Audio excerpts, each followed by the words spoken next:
Doing a review of the Ultraview sight. Brianna and I have been running these for a few months now. Gotten to shoot them at attack and also during a couple hunts, and lots of good things to say about them. So starting from the beginning, when you first get it in the packaging, really nice packaging, great presentation, reminds you of an iPhone when you open it. Super clean, screen says hello in 20 different languages when you turn it on. This thing pretty much does the same thing. Instructions are great, the setup is super easy, they get you dialed in from start to finish.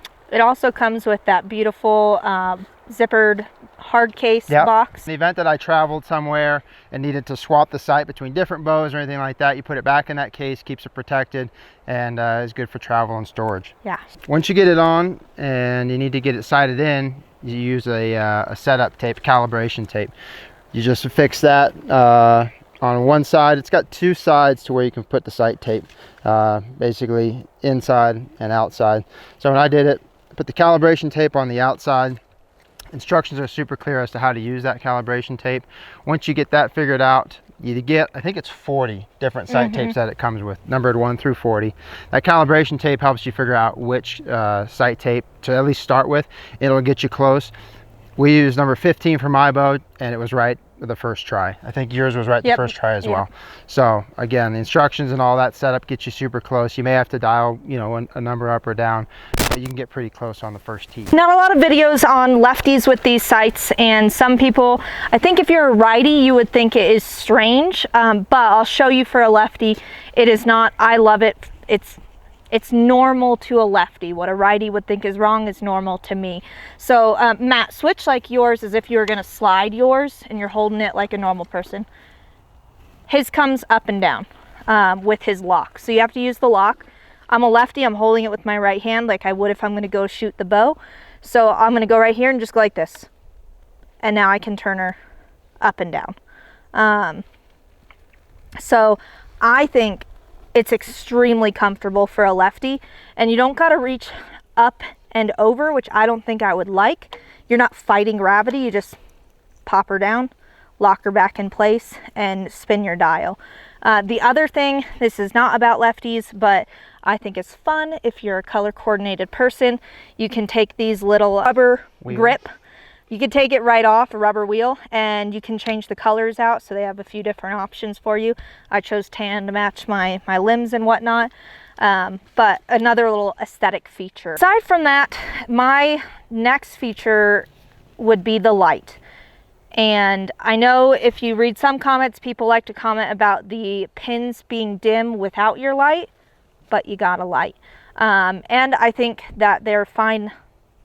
They're fine. You know, they're plenty bright. Like we're out here obviously in great light right now, but even out of a ground blind, as long as it's pretty light outside, you get good visibility. There are brighter pins on other sites, but these are plenty bright.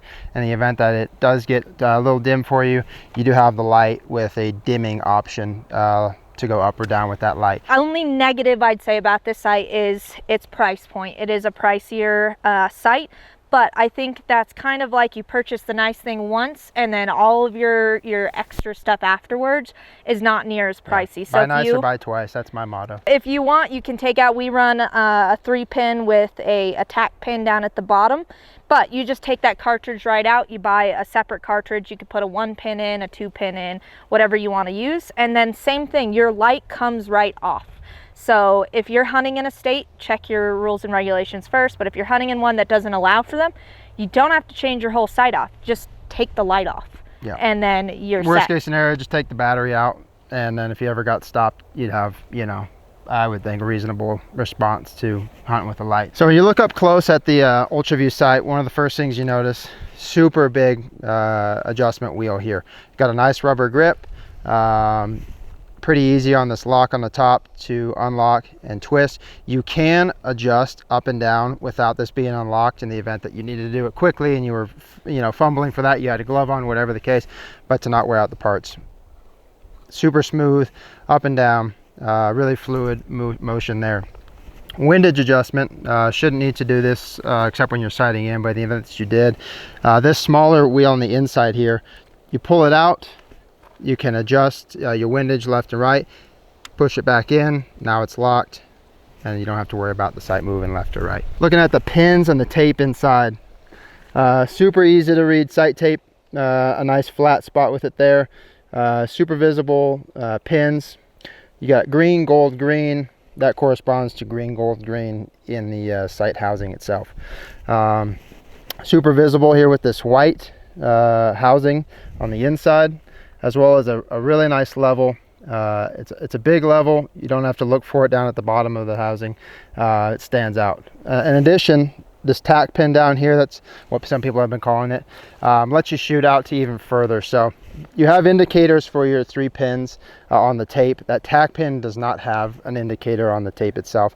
There's some ways to make that happen, I've heard. Yeah, so they do come with an extra, what did we just... Oh, an extra gold pin. They do come with an extra pin, so you can, when you figure out that distance between your lowest pin and your tack pin, you can drop that extra 4th little pin in, and now in theory you know where you are. Sure. Obviously the further you shoot out, the more that gap might change a little bit if you're running a slower bow.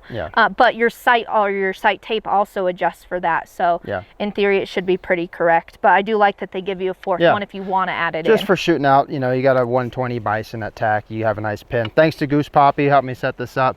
Another option you can do is run a second sight tape of the same number. This tape on the outside here for me strictly is used for that tack pin. So I got it sighted in basically 100 on using this tack pin and a second tape. So a couple options there to play with. Like Brianna mentioned, at least in my opinion, only negative that someone could have is the price. But again, I think it's worth the price for what you get. You get a great product. It's simple, yet super elegant and easy to use. If I had to add something, it would maybe be a stop when you scroll up. So if you just scroll up, you can take your pins past your 20, 30, 40 mark or whatever you have.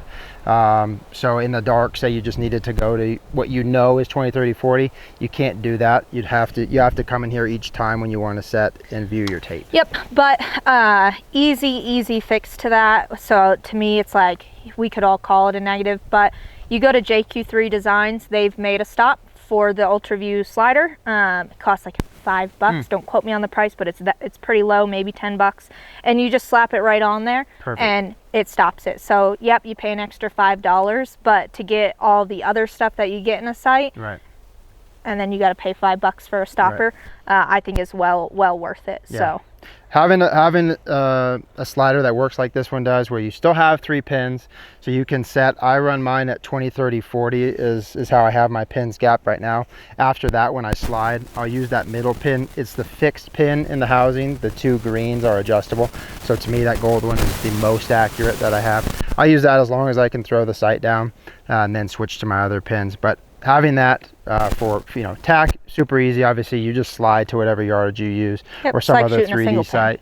If you're hunting with it and you just run it at 20, 30, 40, in the event you come around the corner and you need to make a shot, you can still pin gap between 30 and 40 if you needed to, as an example. All around a very good and durable sight. I'll say there's some newer sights, a lot of things coming out on the market, and in the months that we've been running this, I've never had a loose sight, I've never had a loose head, housing, nothing on it. I've never had issues where I bump it and I've got an axis off or anything like that. Extremely durable. You don't need any extra tools. You're not loosening Allens to try to slide and like remember which mark you were at and you slide past it on accident. Super easy to adjust everything. Very user-friendly sight. You can use it for 3Ds, you can use it for hunting. I think the combination of those two, that way you're shooting and practicing with the same sight that you're going to shoot with regardless of the situation, is the one you're using all the time. Check them out and maybe get you one. See you in the next video. Wow, deputy.